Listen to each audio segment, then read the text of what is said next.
Today's topic is, let me just adjust this.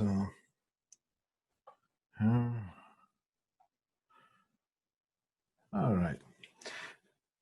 Today's topic is boxes and devices. All right, so we're just going to go straight to it. Boxes and devices. This is week 4. Now, just a reminder here, we are really starting up with we are able to start up with the labs next week, next Monday. So whoever the section is selected for Monday, let's see if I can quickly just pull this up on the screen here. The schedule, week 3, I don't have it here. I'll do it. Let me just get my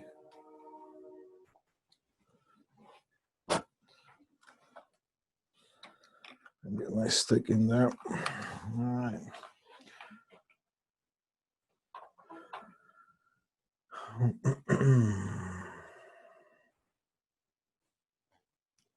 Yeah, 2020, 1051, week 1, schedule revision 2.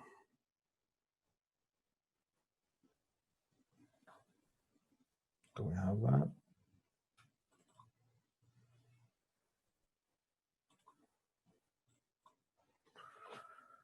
First plan multimeters. No, I don't have the schedule here.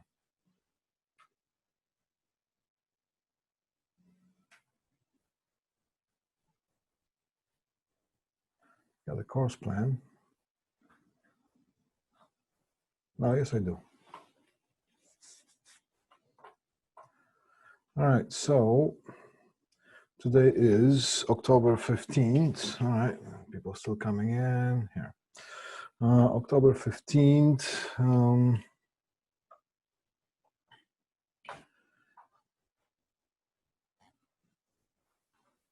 So Monday is going to be October 19th. Okay.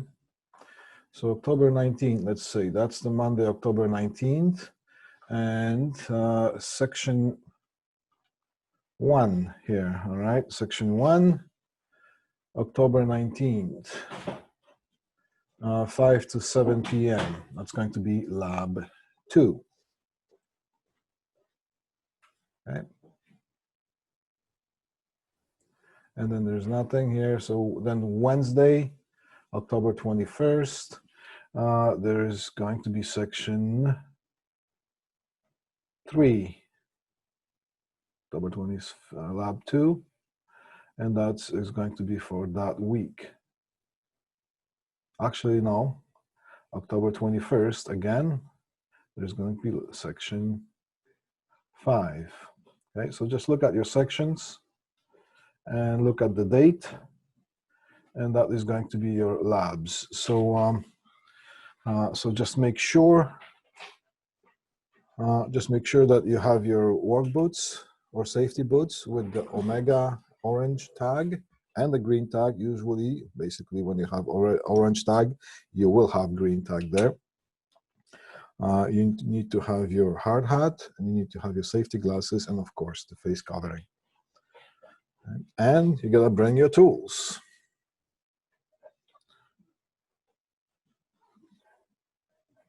I'm going to, either tonight or sometime tomorrow, I'm going to go make a special video on I'm just going to run through the lab. So I'm going to post that.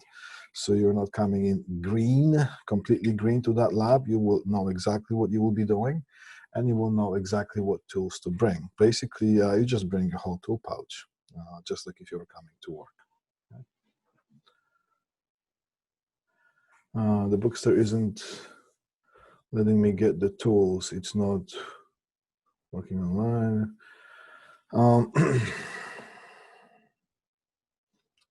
I don't know what to tell you with the bookstore. I'm going to check with the coordinator, Mr. Hamilton, to see if the bookstore is, and I'm going to actually call the bookstore to see if if the tools are available. As far as I know, everything is available, but then who knows? Maybe you have different experience, okay?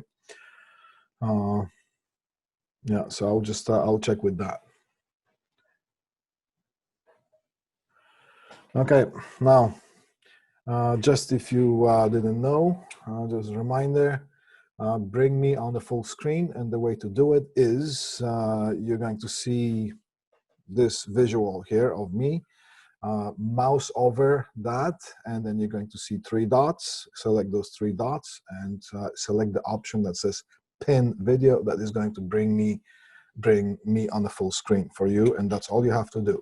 And just enjoy the ride. Okay, let's start with the lesson here. So today's lesson is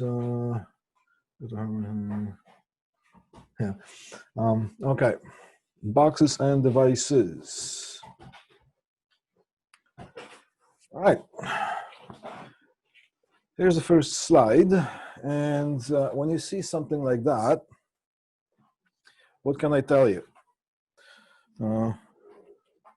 How many violations are happening here? Basically, when you see something like this, that's wrong. Okay, don't do that. It's just a funny picture.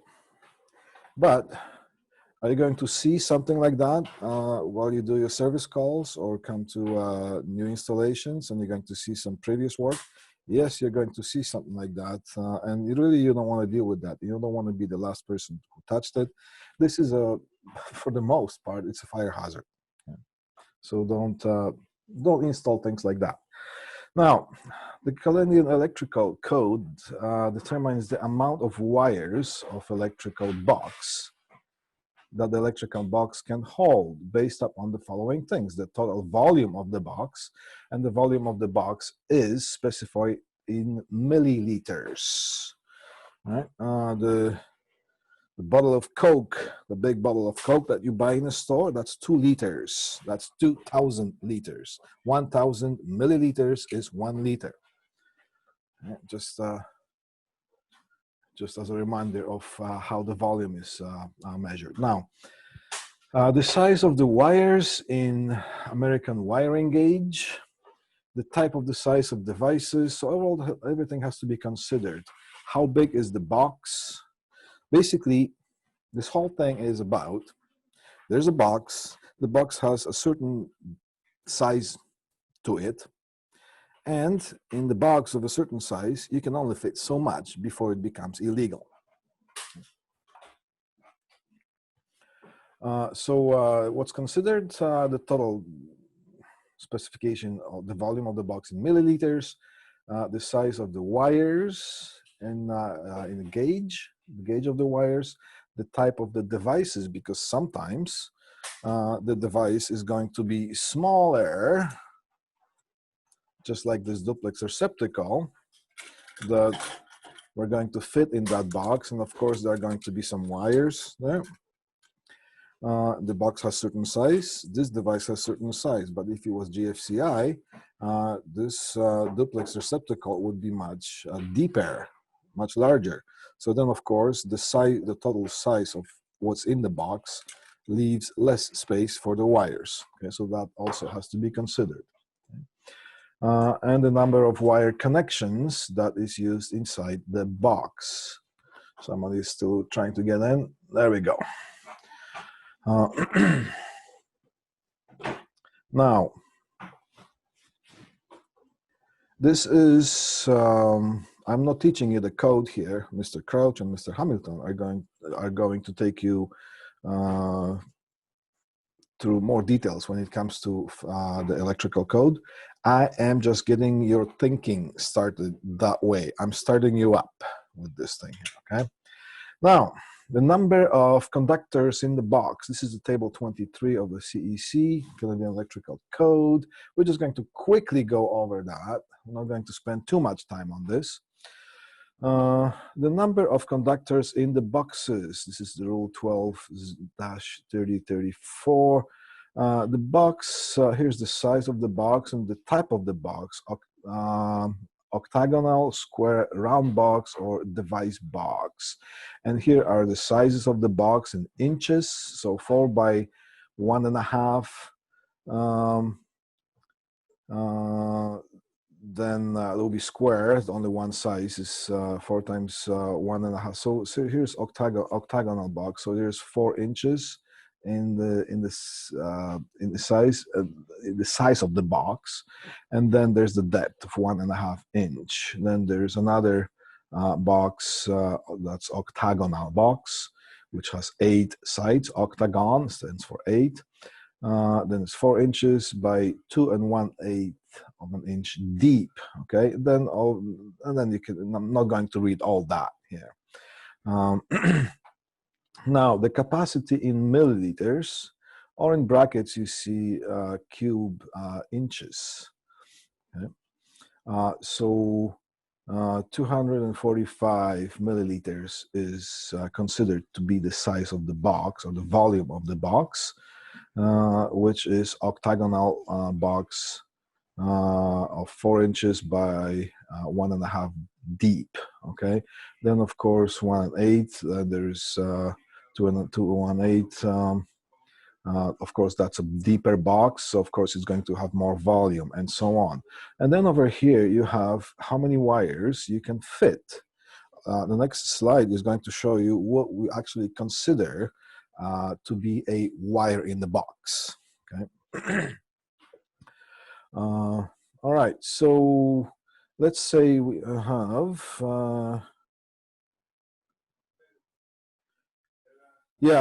This is also. Yeah, I know. This this Zoom session. This online thing is basically. I'm just giving the overall view of that. This whole presentation is going to be in PDF form, and you can just download that and print it for yourself, or just keep it on your hard drive. Okay? So yes, you are going to see some stuff there. So as I go along with line by line, I'm explaining what I see on that. So some of the fine print you might not see. I keep adjusting those PowerPoint presentations so there's a bigger print, but sometimes we just have to deal with this. That's the beauty of online teaching here. All right, so let's say in the device box here, which device box pretty much looks like this here. Can we get the view here? There we go. All right, so this would be a device box. All right. Get the focus here. Because in this box we can fit a device. This is also called a handyman's box or handy box, or sometimes it's called a utility box. So this is the box and this is the device. In this case it's a duplex receptacle. Okay, so we fit that thing in. Okay, so boxes and devices is the topic of today's class. So the device box 3 by 2. Okay, 3 by 2, 3 inches by 2 inches. So no, this one here, that's the view. Okay, so this would be 3 inches here by 2 inches. Okay, and what's the other one here? The device box, let's say 2 inches deep, or 1.5 inches deep. So that would be this this dimension right here. Okay, so if that's a device box, you can fit. Here is the gauging of the wire. You can fit 5 of 14 gauge wires. You can fit 4 of 12 gauge wires, because 12 gauge is thicker. The wire diameter is thicker than the, than the higher gauge. Okay, so the gauge goes up, or the gauge goes down, the thickness goes up. The gauge and the size are inversely proportional. All right, and so on. So as the gauge goes down, or the thickness goes up, you can fit less and less wires. Okay? So that's, you're going to, this is going to be basically almost like your Bible for electrical installations. And sometimes you're just going to see something is wrong, and if you see that something is not something is not really happening in that box, you think that maybe there are too many wires, you can just go at it and count the wires, and you can see what is considered as a wire in the box, and you can see the device that's being used, and you can put it against the code, and you can see whether this box is legal or not. All right, next slide here. All right, table 22. Size of conductors, usable space required for each insulated conductors in milliliters. We're not going to spend that much time on this slide. So we're going to gauge 14, usable space required, 24 milliliters. So for one wire, you're going to have 24 milliliters. That's not a lot, okay? So this is basically looking at, the first slide was looking at things from the box point of view, and now this is looking for this wire point of view. Just look at that slide once you have this downloaded and see if that makes sense for you, and if it doesn't, by all means ask questions. Okay? Now, here is another page from the Canadian Electrical Code. Now, we're going to stop on this just a tiny bit. We're not going to read the whole thing, because this is just like, you almost have to become almost like a lawyer when it comes to reading some of this stuff here. I'm just going to start you up on this here. What's the number one says? Boxes shall be of sufficient size to provide usable space for all insulated conductors contained in the box, subject to following. So basically what this sentence says, what I just said in the beginning, what I mentioned, is that you can only fit so much inside a box of a certain size. Okay? That's a translation from English to English for that one now. All right, now a conductor running, so here's the subject to following. And this is talking about what is the definitions, what is considered to be a wire and what is not to be wire, and how do we count that, okay? So, like for example, the conditions are a conductor running through a box with no connection shall be considered as one conductor. All right, so if there is a wire, if here's a box and there's a wire running from one end, and it just goes inside the box and it comes out the other end with no connections at all, because it says through the box. A conductor is running through a box with no connection to whatsoever. It is considered as one wire, okay? Now, each conductor, so there's B, yeah, condition B. Each conductor entering or leaving a box and connected to a terminal or connector within the box shall be considered as one conductor. Okay? So, let's say here's the box, and there is a wire going through this box. And the wire is a little bit longer, maybe a little bit, maybe in a zigzag configuration or whatnot. And let's say you cut this wire. And one end of the wire, you're going to connect to one terminal of whatever the device is. And the other end of the wire, you're going to connect to some other terminal of whatever the device is. Or if you can just splice them together and connect to something that's called a pigtail. So it's connected to something. Well, now that one wire becomes two. So now then we're considering this thing as two wires. Okay. A conductor of which no part leaves the box should not be counted. So again, if you look at this box again, and there is a wire coming in, and the wire is inside the box, but it's not connected to anything. It could be terminated with the wire nut or just blinded by something, but it's not connected. It's just running in, but it's not leaving the box. That wire is not counted, okay? It's counted as zero, right? So it's not considered as, it's just like we pretend that this thing that is not there. Okay? Then, okay, let's say there's the 18 and 16 gauge fixture wires supplying a luminaire.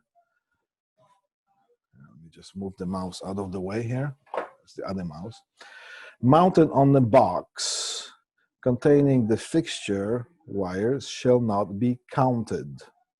Okay, so that's, let me explain this one for you. Let's say you have a device box, and this is mounted to the ceiling structure here. Then there's all this mounting paraphernalia here, and there are wires coming in from the ceiling, and there are wires in there. Now there's a light fixture that is basically, you know, that could be a light that's hanging, or could be a fan, ceiling fan, or whatnot. Those have connecting wires there. Usually there are 16 or 18 gauge. So these wires are not counted. Is that what it says? Okay, now let's read this again. And it says number 18 or 16 gauge fixture. This is the fixture. That's the light. Let's say there's a light bulb there. All right.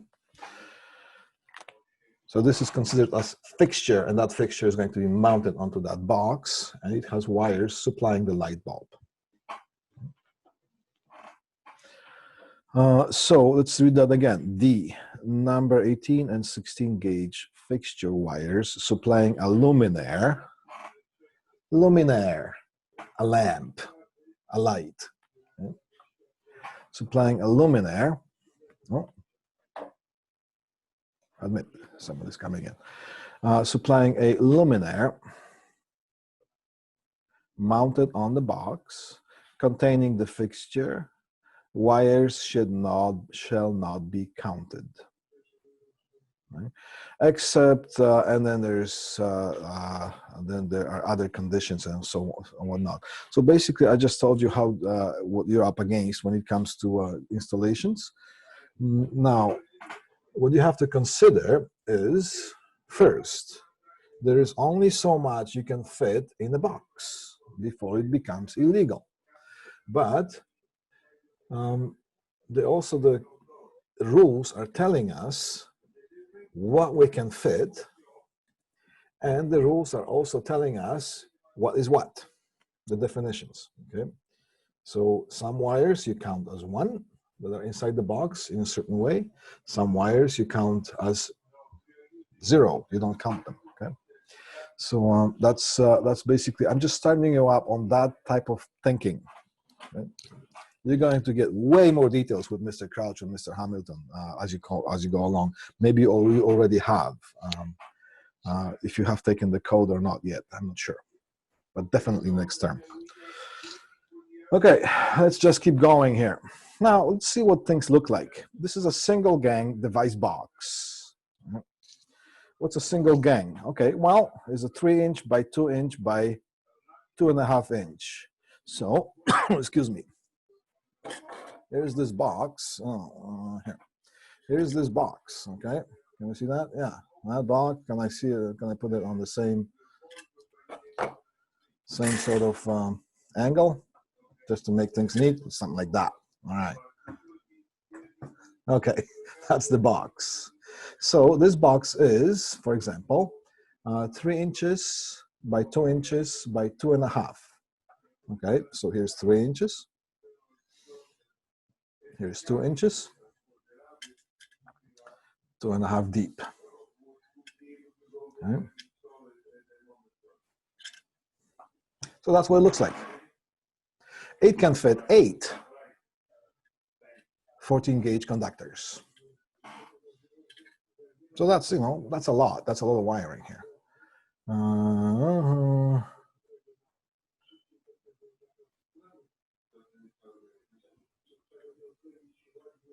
Okay, I'm just looking at the chat here. Yeah, okay. Good. Now, let's keep going. What other devices look like? Single gang device box. Well, let's see what's considered as a gang. Okay. This 2 inches right here, if the box has 2 inches across, that way, the shorter side, that is considered a gang. So single gang box. If you have the box that would be double the size of that, that would be considered a double gang, that if you could fit two boxes, just like that. This is a different box. But they do come in different sizes. They come in a single gang box. And again, this is a single gang faceplate. Some faceplates come wider angle, well, like wider in size. And if it will be twice as much to the right, like this here, that will be considered a double gang. You can have triple gang, quadruple gang, and so on. You can keep going with that. But that here, that a single box here, just is 2 inches across here. And this most of the time you're going to see, if it's a device box like that, you're going to see most of the time you're going to see 3 inches here in this dimension. So 2 inches. If this was 4 inches, that would be a double gang. If that was 6 inches, that would be triple gang, and so on. So that's how we call this. What does it mean, the single gang? So now you know what a single gang device box is. Most common sizes: 3 inches by 2 inches by 2.5, or 3 inches by 2 inches by 3 inches deep. See the third number here, right here, that tells you the depth of the box. And here, that's the 3 inches here, 2 inches, and it could be 2 inches or 3 inches deep, depending on what type of device. And now it says here, typically for duplex receptacles, that would be a duplex receptacle because it has 2 receptacles in one packaging. So that's a duplex receptacle. You plug things in here for power. So normally for that, you would use something that's 3 by 2 by 2.5. And that is just fine to fit this device, duplex receptacle here, comfortably. Okay? And you can still have some room for the wires. Then you can go with 3 by 2 by 3 inches deep, so it's a deeper box, and it says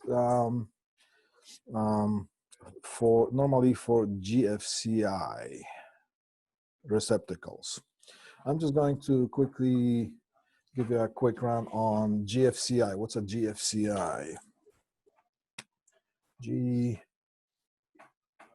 GFI.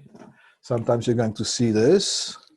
That stands for ground fault interrupt.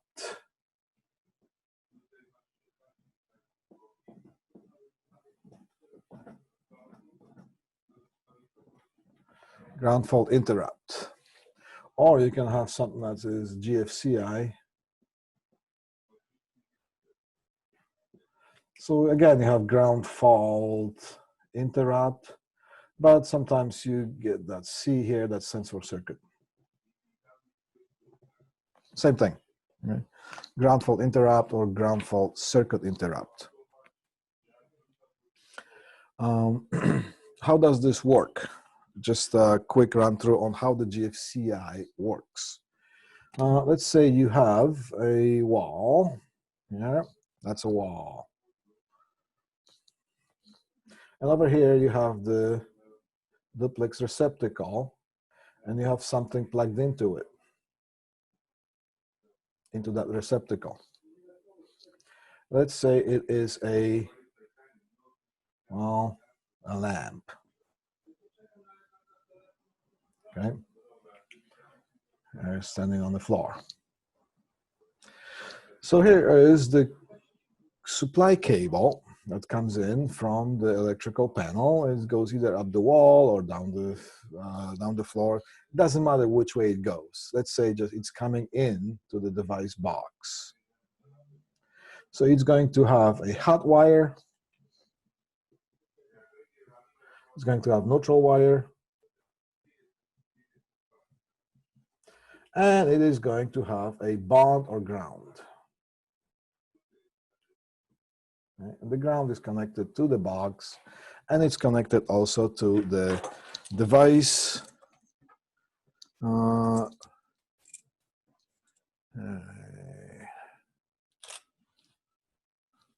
There we go. Oops. There. Let's see. Let's get some view here going on.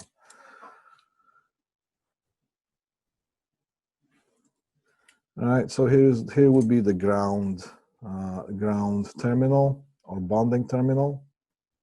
You can also see it's electrically or metallically connected to the chassis.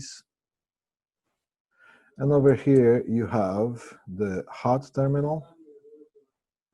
And over here you have the neutral terminal. Hot terminal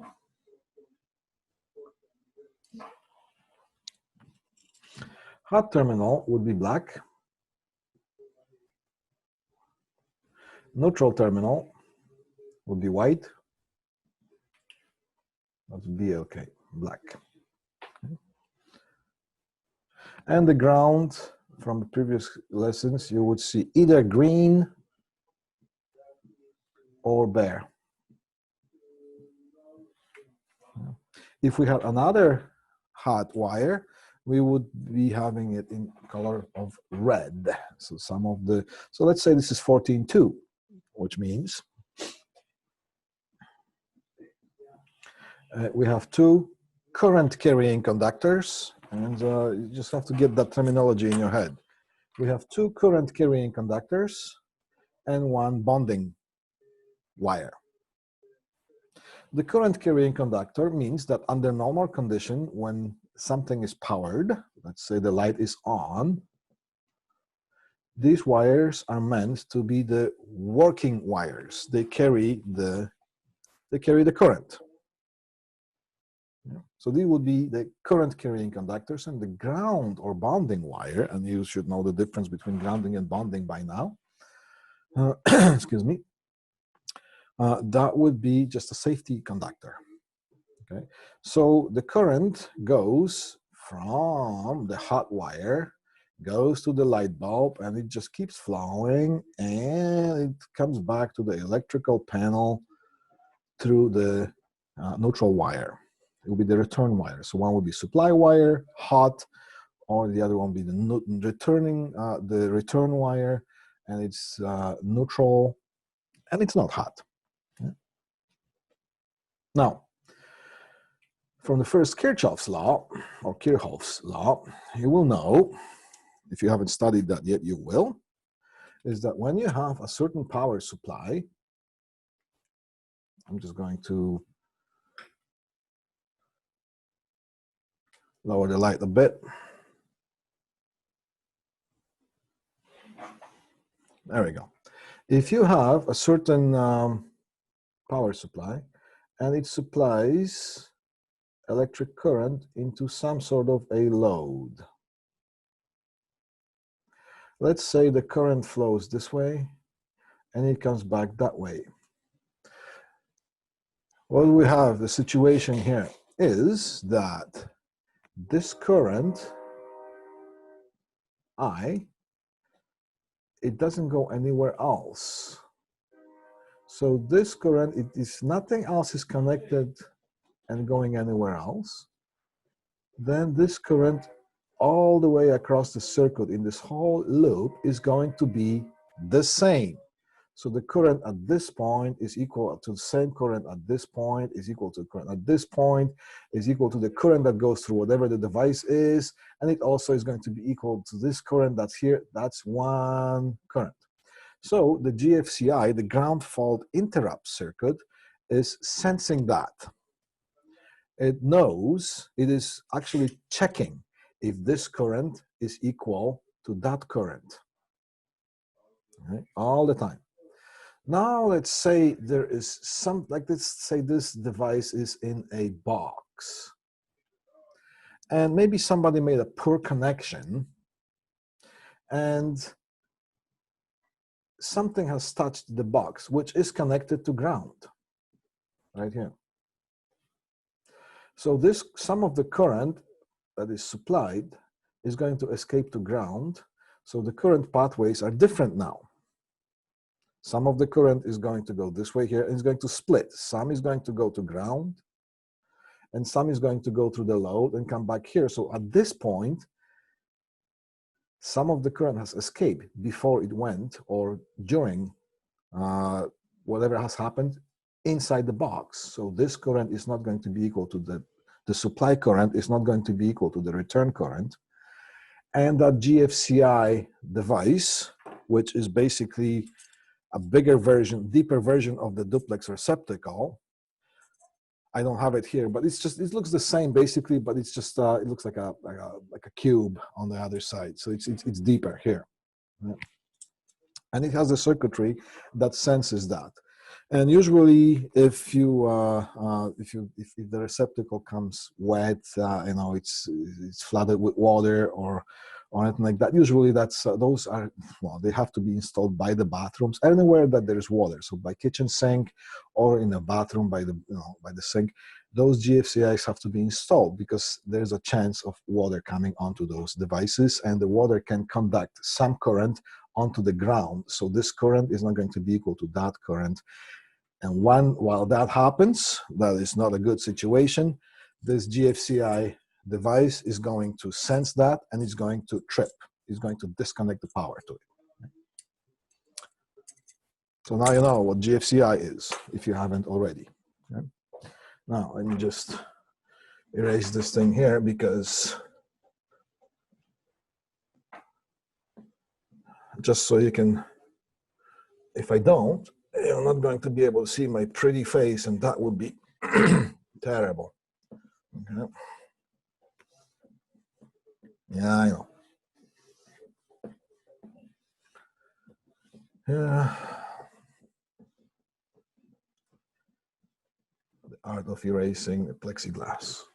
All right. So let's go back to what we're doing here. So again, we read this again.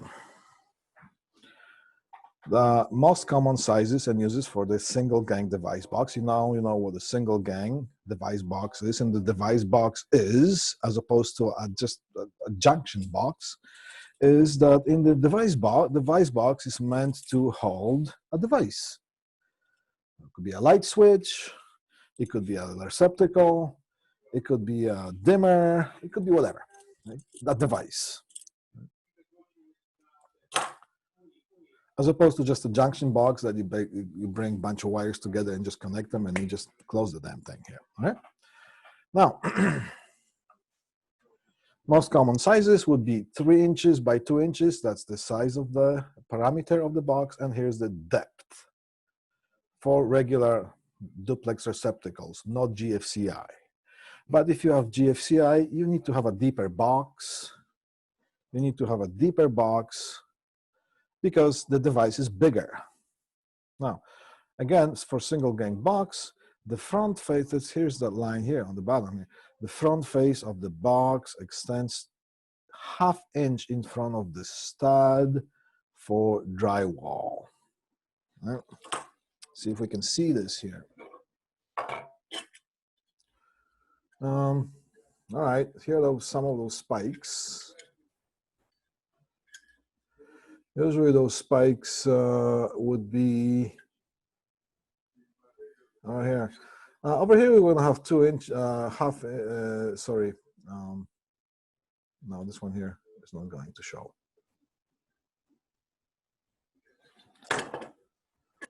Anyways.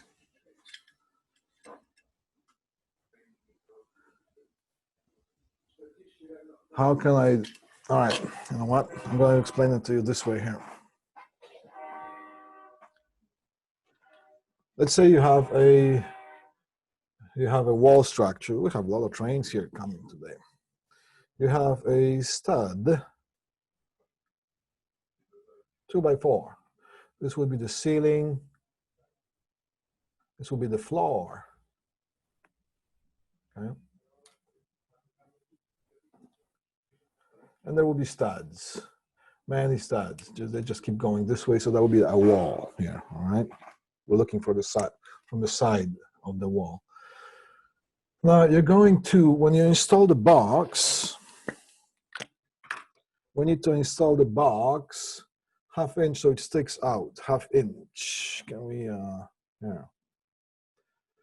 If we do it flush, that's not good, and I will tell you why. But we need to extend it ½ inch. And some of the devices, some of the boxes, they will have spikes or things that you can go by, so you can know that it's a ½ inch. Simply because, let's say, if you install the device box ½ inch in front of the stud,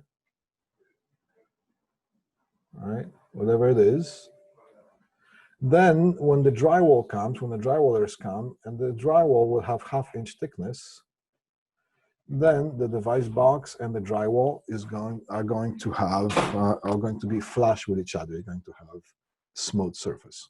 That's what that line says. Yeah. All right, let's keep going. This is a long PowerPoint presentation, and we have 15 minutes left, so we're going to carry on to the next class, but let's just keep going for now. All right, single gang device boxes with devices. Now this, we can just go by quickly. Here's the one single. You see those boxes are extending here. You're going to see it once you download the presentation better. So this would be the stud, and then the boxes are slightly forward, not flush with the stud, because when the drywall comes in, the drywall is going to make things equal. So this would be a light switch. That would be a device. There will be another switch. That's another device. So single gang device boxes, single gang boxes with devices terminated. That's what it looks like. Now, single gang device box cover plates, or sometimes they're called face plates. Obviously, this would be a faceplate that would accommodate a duplex receptacle, and this would be a cover plate or device or a faceplate that would accommodate a light switch, for example, or some form of switch. And then you can tell that they're single gang faceplates just because you can just tell this is 2 inches, this would be 3 inches. Now, here is 2-gang device box or double gang device box. So now you see that 3 inches stays because this doesn't change, but now the width of the box is changing. So now this is a double gang box. So it's 3 inches, but not 2 inches anymore because it's double of that. So it's 4 inches. And it tells us that this is 2.5 inches deep. Right? They can accommodate 16 14 gauge conductors. Did that one? No, that would be faceplate here. Oh no, okay. All right. So that would be the double gang box. Now, 4-inch square box. That's what a square box looks like. All right. Now, you only have one dimension. It's a 4-inch square box because in a square, all sides are equal. So if we know that one side, that means if it's a square box, of course, all the sides are going to be 4 inches. So we don't need to mention that 4 inches by 4 inches by 4 inches by 4 inches. It's a 4-inch square box by 1.5 inch deep. Okay, so that's what it looks like. All right, 4-inch square box used as a connection point for a circuit. So you see, it's not, there's not any devices in it. So it's a 4-inch square box. We're not putting any light switch. We're not putting any device such as like a receptacle. You can if you want, but this particular one, in this case, is used as a junction point or a connection point for a circuit. So you can see there are 2 wires coming in here, and then there's another wire coming out. So whatever the connections are going to be made here, and that is going to just be covered with a blank faceplate. All right, 3-gang device box. So we looked at the single gang device box, we looked at the double gang device box, now we're looking at the 3-gang device box. We just keep going. So this lesson is going to be long because we're just going to go right up to 48 gang. No, just kidding. Right. Funny. Right? Now, anyways, this is a 3-gang device box. That's what it looks like. You can put 3 devices in this thing here. All right, 3-gang device box or triple gang. And that box would be 3 inches, of course, because that's right here, by 6 inches, because 2, 2, and 2. So of course that's going to be 6 inches, and the third one tells us the depth of the box. Okay. And that can accommodate 24 conductors. That would be 14 gauge thick.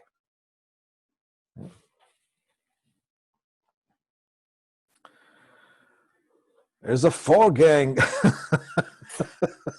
All right, here's a 4-gang device box. Of course, 3 inches by 8 inches, because 2, 2, 2, 2. So 4 times 2 is 8. So 3 inches by 8 inches. Does the gang box is just a jacket box, or it can take device? Yeah. Usually when you see, okay, wait for a couple more slides, and your question is going to be answered. Your life will be complete.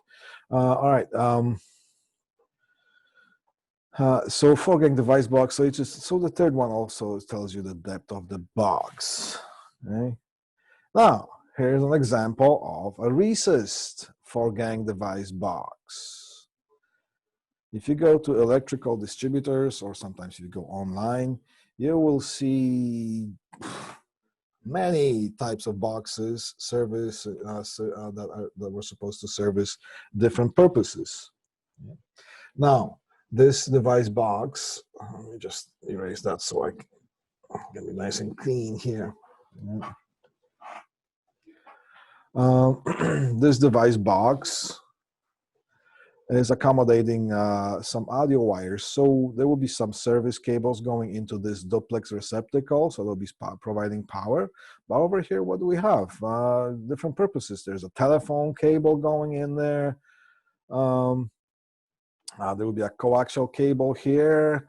Now these looks like they're speaker wires, and these look like they are signal wires for the stereo. Right? So this would be called a recessed box. Now, these boxes are very popular when you're having a flat screen TV mounted. So the box doesn't stick out. It's not be a surface mount. It will be a recessed box. So just to save the space. Now you just have to make sure that the wall on the other side is thick enough to accommodate that, because you still have to run some things, but wires, such as wires.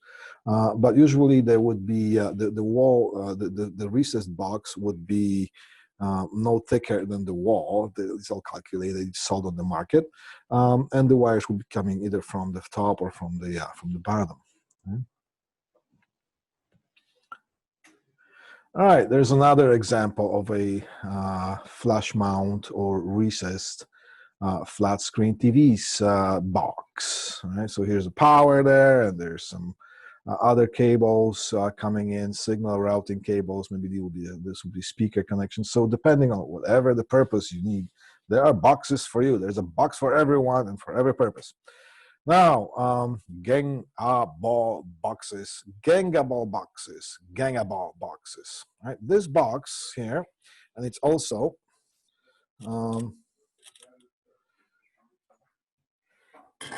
right here. I have that. This is just one piece. This one here, utility box. You buy it in one piece, and that's how you use it. That's it. That's pretty much it. This box, you can disassemble. You can take it apart. You can take one side off, and you can bring another box that's the same, and you can just keep building the box to be whatever the gang number you want. So they're called gangable boxes. They come in various versions as well. This would be a gangable box, plastic one. You can't see the seams here, but this basically would be one of those. All right, here, there. Come on, stop. You can just disassemble them, and then you can build, you can make it wider. Now, in some installations, it's good to have. It's a good idea to have some of those gangable boxes in your van.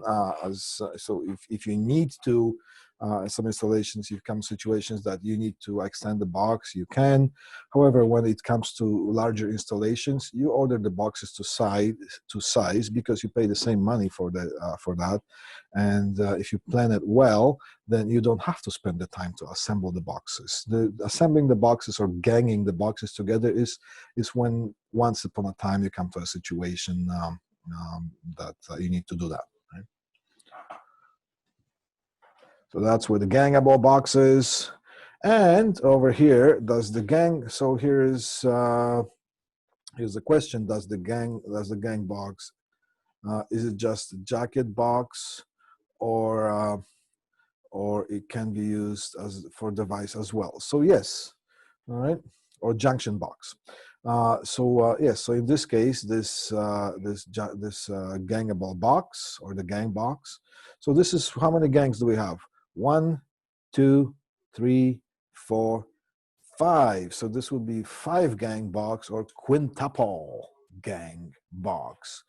And depending on, usually in residential or some commercial uses, usually they are those type of boxes are meant to service different. So over here you have a duplex receptacle, and then here's a dimmer or a timer.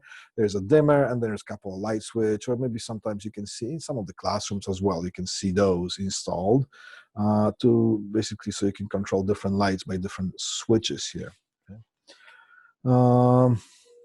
Then here is another kind of device. I just thought I would throw that in, and these are called F clips, just because it looks like a letter F. Now, I strongly encourage you to go on Google or go on YouTube and find out what F clip is. The F clip is basically when you're retrofitting or you're adding a device on an existing wall that already has the drywall in it, and you need to add a box without having to rip the drywall apart. You can use those F clips. Those F clips, they bend certain way. The way you install them is that you can basically install a device just on the drywall. You don't need to find a stud or any wooden structure there, because usually when you do the construction from scratch, you basically install all the devices on the studs, on the wooden studs, and then you put the drywall on. But if you have to add something later on to already existing installation, the F clips, I want you to know what the F clips are. And it takes basically a few seconds to install those. They basically almost they're installing themselves. We're going to stop right now because we're just 2 minutes before 3 o'clock. We're going to continue with this class tomorrow. So how another class in 2? Oh yeah, okay, yes. So go to another class, and I'm going to see you whenever we're scheduled for tomorrow. Is I think it's 10 o'clock or something like that, but check the schedule, okay? If you're there, I will be there, all right? So this concludes today's class. We have another class in 2 minutes. Okay, cool, all right. Have a good one, and I'll see you tomorrow.